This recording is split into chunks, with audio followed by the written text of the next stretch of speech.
নমস্কাৰ মই কোলেন কলিতা আৰু আজি আপোনালোকলৈ এটা নতুন বিষয়বস্তু লৈ আহিছো আৰু হেতু হৈছে ধপাত সেৱনৰ পৰিণাম আৰু এখন ধপাত মুক্ত সমাজৰ সন্ধানত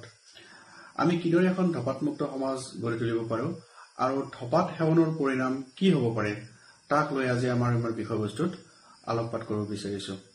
31 মে তাৰিখে হৈছে বিশ্ব ধপাত বিৰোধী দিৱস এই বিশ্ব ধপাত বিৰোধী দিৱসৰ লগত সংগতি ৰাখি আজি আমি এই বিষয়ে আলোচনা কৰিবলৈ আগবাঢ়িছো আহক আমি বিষয়বস্তুৰ ভিতৰলৈ যাওঁ ধপাত হৈছে এবিধ নিচাযুক্ত দ্ৰব্য ধোঁৱাযুক্ত বা ধোঁৱাবিহীনভাৱে সেৱন কৰা এই ধপাতে সমাজৰ এক বুজন পৰিমাণৰ লোকক সামৰি লৈছে ধপাত বা ধপাতৰ পৰা উৎপাদিত দ্ৰব্যসমূহ হৈছে যেনে সাধা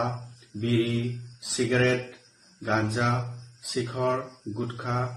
জৰ্দা আদি এই নিচাযুক্ত দ্ৰব্যসমূহে এখন সমাজক তিল তিলকৈ মৃত্যুমুখলৈ লৈ যাব পাৰে যেতিয়া এজন মানুহে এই নিচাৰ কবলত পৰে তেতিয়া ই প্ৰথমতে অভ্যাসত পৰিণত হয় আৰু পিছলৈ এৰিব নোৱাৰা অৱস্থালৈ গতি কৰে সাময়িকভাৱে কোনো বেয়া বা দুষ্পৰিণাম দেখা নাপালেও পিছলৈ দেহত নানা বেমাৰে ভুমুকি মাৰিবলৈ ধৰে ৰাষ্ট্ৰীয় ধপাত নিয়ন্ত্ৰণ আঁচনি নামৰ এখন আমাৰ আঁচনি আছে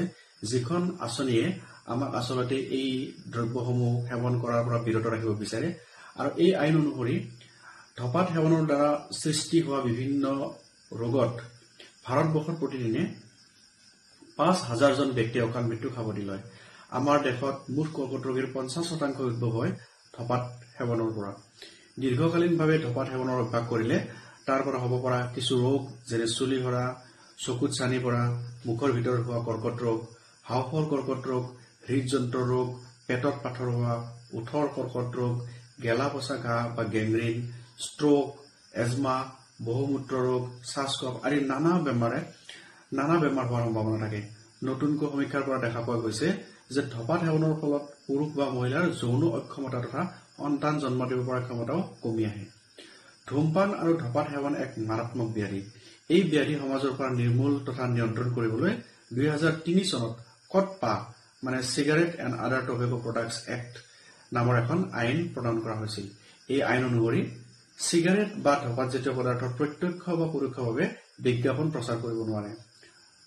নেক্সট ৰাজহুৱা স্থান যেনে বাছ স্থান ৰেল ষ্টেচন বিমানবন্দৰ স্কুল সভা সমিতি আদিত ধূমপান কৰিব নোৱাৰে 18 বছৰৰ তলৰ গ্ৰাহকলৈ কোনো ধপাতযুক্ত সামগ্ৰী বিক্ৰী কৰিব নোৱাৰে লগতে বিক্ৰেতা বা দোকানীৰ বয়স 18 বছৰৰ ওপৰত হ'ব লাগিব স্কুল বা কলেজৰ পৰিসীমাৰ পৰা 100 মিটাৰৰ ভিতৰত কোনো ধৰণৰ সিগাৰেট বা ধপাতজাতীয় দ্ৰব্য কোনো দোকানতে বিক্ৰী কৰিব নোৱাৰে বিক্ৰীৰ বাবে প্ৰস্তুত কৰা ধপাতজাতীয় দ্ৰব্যৰ পেকেটত ছবি সন্মলিত সতৰ্কীকৰণ বাক্য লিখা থাকিব লাগিব কোনোৱে যদি এই আইনৰ নিয়মসমূহ পালন নকৰে তেন্তে 200 টকা পৰ্যন্ত ফাইন কৰিব পাৰি এটা গুৰুত্বপূৰ্ণ কথাটো হ'ল আইনে জানো আমাক বান্ধি ৰাখিব পাৰে আইনৰ সুৰঙাৰে আমি সদায় ধপাতৰ বহুল প্ৰচাৰ তথা প্ৰয়োগ কৰি আছো সিগাৰেট বা ধপাতজাতীয় দ্ৰব্য সেৱনৰ ফলত কেৱল আমাৰ যে দেহত দীৰ্ঘস্থায়ী বেমাৰবোৰে ভাল হয় এনেকুৱা নহয় ইয়াৰ আন এটা দিশো আছে আৰু সেই ভয়াৱহ দিশটো হৈছে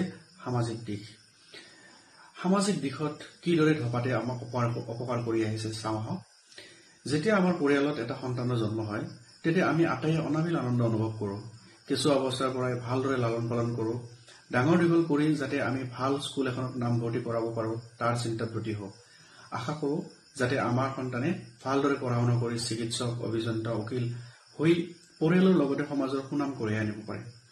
কিন্তু কৈশোৰ অৱস্থাত স্কুল বা কলেজত যেতিয়া বহুতো লগ সংগ পায় তেতিয়া কিছুমান সংগ বা বন্ধুৱে ল'ৰা বা ছোৱালীজনীক এক অজান দেশ বা অনুভূতিৰ প্ৰতি চিনাকি কৰাই দিবলৈ ব্যাকুল হৈ থাকে অৱশ্যে ইয়াত কিছু অন্তৰ্নিহিত উদ্দেশ্য নিহিত হৈ থাকে ভাল ল'ৰা ছোৱালী সদায় আনৰ ঈৰ্ষাৰ কাৰণ হৈ পৰে সেই কিছুমান সংগই সস্তীয়া আনন্দ উপভোগৰ নিমিত্তে আৰু এখন ফেণ্টাসি ৱৰ্ল্ডৰ সন্ধান দিবলৈ শিখৰ গুটখা জৰ্দা আদিৰ চিনাকি কৰাই দিয়ে প্ৰথম অৱস্থাত না কৰিলেও নানা প্ৰলোভনেৰে আৰু শেষত ভয় ভাবুকিৰে এই বৰবিহসমূহ গ্ৰহণ কৰিবলৈ বাধ্য কৰায়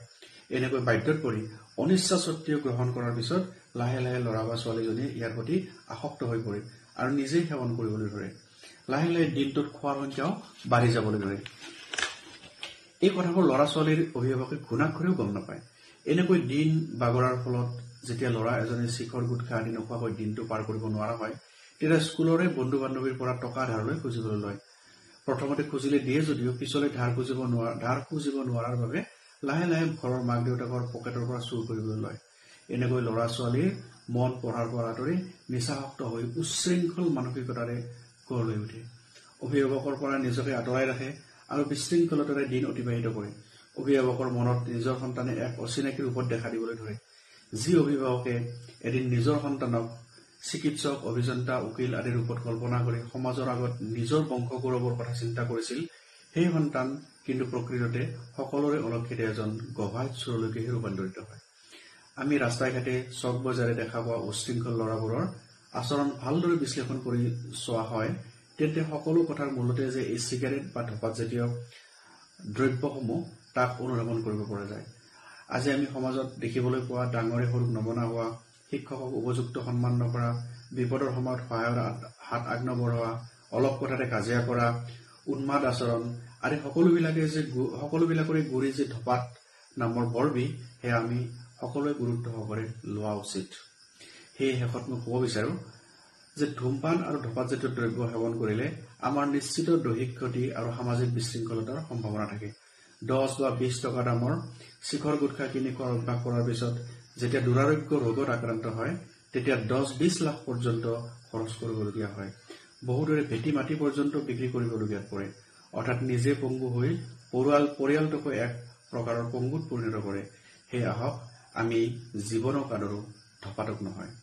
ধন্যবাদ। মই আজিৰ পৰা ধঁপাত জাতীয় সকলো বস্তু গ্ৰহণ নকৰো। ইয়ে যে আমাক স্বাস্থ্যৰ লগতে সমাজৰ অপকাৰ কৰে আমি বুজি পাইছো, আৰু যদি আমি খাওঁ আমি নিজকে দোষী বুলি মানিম। গতিকে আজিৰ পৰাই আমি ধঁপাত জাতীয় বস্তুৰ শিক্ষকৰ সন্মুখত বৰ্জন কৰিলো। ঠিক আছে, ধন্যবাদ। বহা।